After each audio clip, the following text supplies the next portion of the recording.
Buenas noches, profesor. Buenas noches, compañeros. Somos el grupo número H. El día de hoy vamos a tocar el tema de cómo el Uber usa el NoSQL para procesar datos en tiempo real. Los integrantes es Klaus, John, Steven y Sun. En el índice, en el índice vamos a tocar los siguientes temas. Comenzamos con los objetivos. Podemos ver acá en lo que indica al analizar el NoSQL. Eh, Podemos verificar que en medio es el núcleo central, es el motor conectado en los iconos como los modelos que es el clave, los documentos, los grafos. En el otro apartado vemos al comparar el SQL con el no SQL, en la balanza del lado izquierdo podemos ver el SQL que se conecta con tablas rígidas y a la derecha podemos verificar que es un conjunto de nodos servidores interconectados que trabajan conjuntamente para almacenar y gestionar grandes volúmenes de datos no estructurados. Y en el apartado 3 evaluamos el impacto real donde los usuarios tienen cómo se conectan con la tecnología, están interactuando con la aplicación.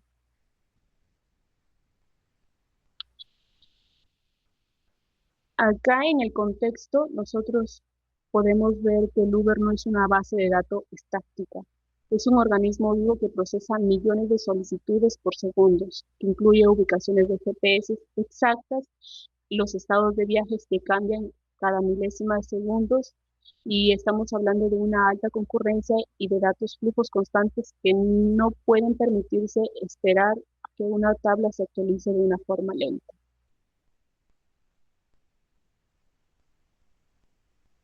El problema, en las escrituras masivas, la latencia crítica es el modo relacional del SQL que fue diseñado bajo el principio del ACID, que significa atomicidad, consistencia, aislamiento y durabilidad. Su primordial número es el 1, que no es un dato que sea exacto. Y en la causa de botella, los bloqueos es para garantizar la consistencia de aislamiento y las bases de datos del SQL, que se utiliza el mecanismo del bloqueo de Loche. ¿Cómo funciona? Cuando un proceso del GPS como un conductor requiere actualizar una fila en la tabla de ubicaciones, en el motor de la base de datos pone un candado, un log. Esa fila incluso es la página de los datos. Mientras que ese candado esté puesto en ningún otro proceso, es decir, otro logaritmo, puede hacer que el usuario pueda permitir buscar otro acto. A continuación va a continuar mi compañero en la exposición. Bueno, ahora explicaré por qué Uber usa NoSQL. Uber decidió utilizar bases de datos NoSQL principalmente porque las bases de datos tradicionales presentaban dificultades cuando el sistema tenía que manejar millones de operaciones simultáneas. Primero, NoSQL trabajaba sin un esquema fijo, lo que significa que los datos no necesitan seguir una estructura rígida de tablas y columnas. Esto permite agregar o modificar información sin detener el sistema. En segundo lugar, ofrece mayor flexibilidad, ya que Uber maneja distintos tipos de datos como ubicaciones, GPS, estados de viaje y perfiles de usuarios, los cuales cambian constantemente. Otro punto clave es la alta concurrencia. Miles de pasajeros y conductores interactuando al mismo tiempo, por lo que la base de datos debe aceptar muchas lecturas y escrituras simultáneas sin perder rendimiento. Finalmente, NoSQL permite procesamiento en tiempo real, algo esencial para que funciones como calcular rutas, asignar conductores cercanos actualizar la posición del vehículo instantáneamente. Y ahora, en la siguiente diapositiva, mm, vemos qué tecnología usa Uber, en las cuales tenemos primero Cassandra, que se encarga del almacenamiento distribuido. Su principal ventaja es la alta disponibilidad, ya que los datos se replican en varios servidores, evitando interrupciones si alguna falla. Luego encontramos Redis, utilizando como caché, utilizado como caché de memoria, que esto nos permite guardar temporalmente los datos más consultados en la RAM, logrando respuestas extremadamente rápidas, algo que es fundamental para mostrar información rápidamente.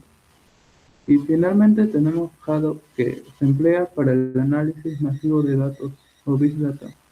En Uber analiza, como Uber analiza millones de viajes, para detectar los patrones de demanda se utiliza Hadoop, lo cual optimiza precios, los hace dinámicos y mejora la eficiencia del servicio. Y ahora en la siguiente tenemos la arquitectura que sigue Uber.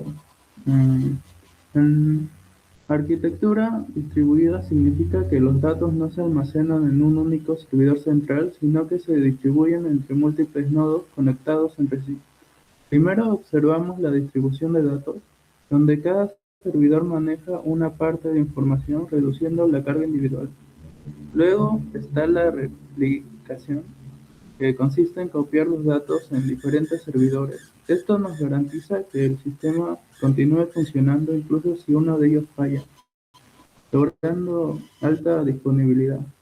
También se usa sharding, una técnica que divide la base de datos en fragmentos más pequeños distribuidos entre varios nodos, que nos permite atender millones de solicitudes simultáneamente sin que se sature el servidor.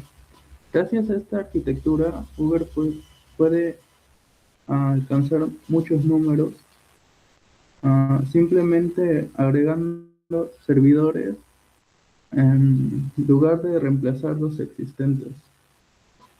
Y sigue mi siguiente compañero.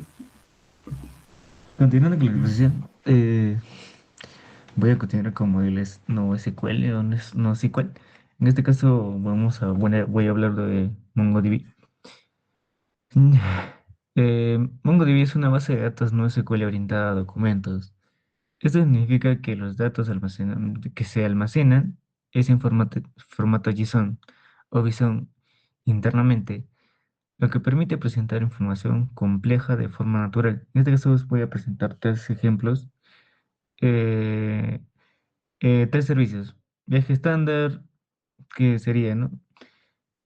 Conductor y ruta, algo sencillo.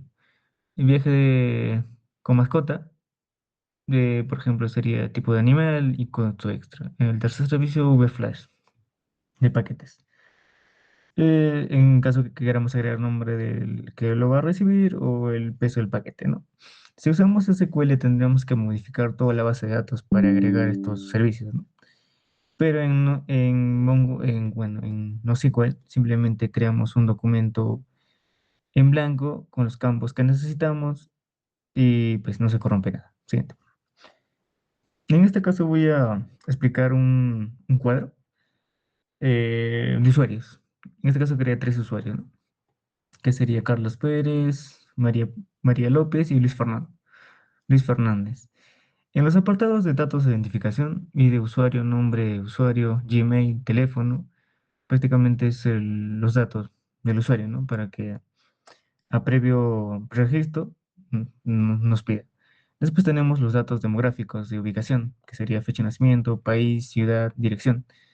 En estos dos casos que estoy diciendo, es para que también una vez que el cliente pida su Uber, el conductor sepa que es una persona real. En el apartado de información transaccional y uso, que sería método de pago, calificación, número de viajes, estado y fecha de registro. En este caso, eh, una vez pedido el Uber, el conductor va a ver, ¿no? El tipo de pago, si es adecuado para él. La clasificación, número de viajes, estado, ¿no? Ya el conductor se va a basar a qué tipo de cliente es. Siguiente, por favor. En este caso de conductores, también, ¿no? Identificación de conductor. En este caso también tengo tres ejemplos. Luis Torres, Marcos Díaz y José Ramírez. Y de conductor, nombre de conductor, Gmail, teléfono, licencia. También, ¿no? La información. bueno, para que también el cliente se sienta seguro de que está, la persona que le está llevando, ¿no? Para que se sienta seguro. En la parte del objeto, que el vehículo sería datos del vehículo, ¿no? Por ejemplo, marca, modelo, color, placa. ¿Por qué? Porque una vez que el usuario, el cliente pida el Uber, se va a basar en esto, ¿no? Está registrado un carro rojo, un carro blanco, ¿no? Entonces, sepa que el cliente se siente un poquito más seguro. En el estado métrico de desempeño, vemos, ¿no? La disponible estado, calificación, número de viajes y fecha de registro. También para que el usuario sepa qué tipo de conductor es. Siguiente, por favor. En este caso de viajes, el apartado de usuario y conductor lo jalamos de los dos primeros cuadros, prácticamente, ¿no? De los ejemplos, que sería datos del usuario y datos de los conductores. En el apartado de información de ruta y geolocalización, que sería origen-destino, ubicación de ubicación inicio y ubicación final, ¿no? Es para que se base el conductor, ¿no? De dónde va a recogerlo y a dónde va a llevar y cuánto le va a cobrar. Detalles de la operación, que sería ir de viaje, es identificación de servicio, estado y costo. El tiempo también lo ponemos ahí y sería todo. Siguiente, compañero.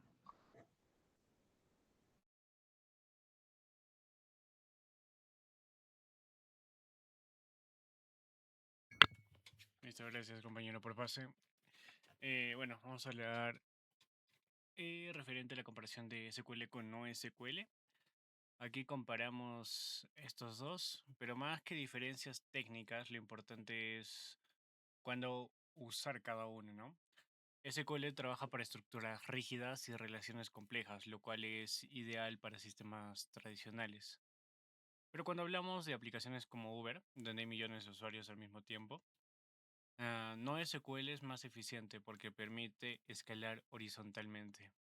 Es decir, distribuye la carga y evita cuellos de botella en situaciones de alta congruencia. Siguiente, por favor.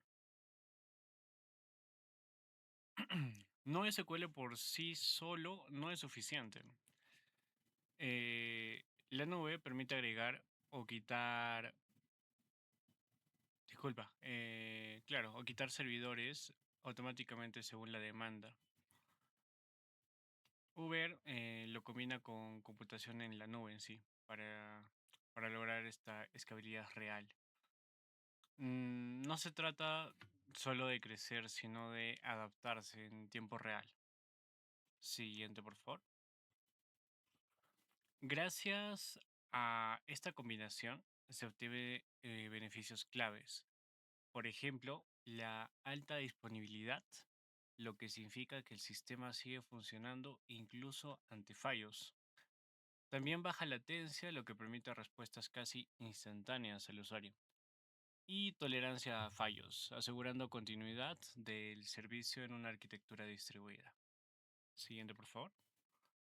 Bueno, aquí por ejemplo tenemos el caso real de Uber y un diagrama de flujo de cómo sería el tipo de pedido de servicio, ¿no? Todo aquí lo entendemos viendo este caso, ¿no? Cuando un usuario pide un viaje, el sistema no hace solo una acción, sino muchas acciones o varias acciones al mismo tiempo.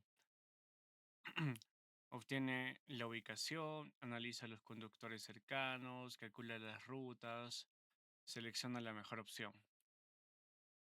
Este procedimiento ocurre en milisegundos y incluso en tiempo real. Y solo es esto posible gracias a una arquitectura distribuida basada en NoSQL. Siguiente, por favor. En resumen, NoSQL permite manejar datos dinámicos a gran escala. Su arquitectura distribuida asegura rendimiento, disponibilidad y rapidez. Esto lo convierte en una pieza clave para plataformas globales como Uber. Siguiente, por favor. Bueno, para finalizar, NoSQL no solo reemplaza, no reemplaza a SQL. Ese es un punto muy importante. Ambos modelos tienen su propio propósito, dependiendo del tipo de sistema. Por ejemplo, empresas como Uber, Netflix o Amazon utilizan NoSQL porque necesitan manejar grandes volúmenes de datos en tiempo real y con alta concurrencia. Mientras que sistemas bancarios o contables suelen utilizar SQL ya que requieren mayor consistencia y control en transacciones. Para finalizar, bueno, la decisión no es cuál es mejor, sino cuál es el más adecuado según el problema. Eso sería todo. Muchas gracias por su tiempo.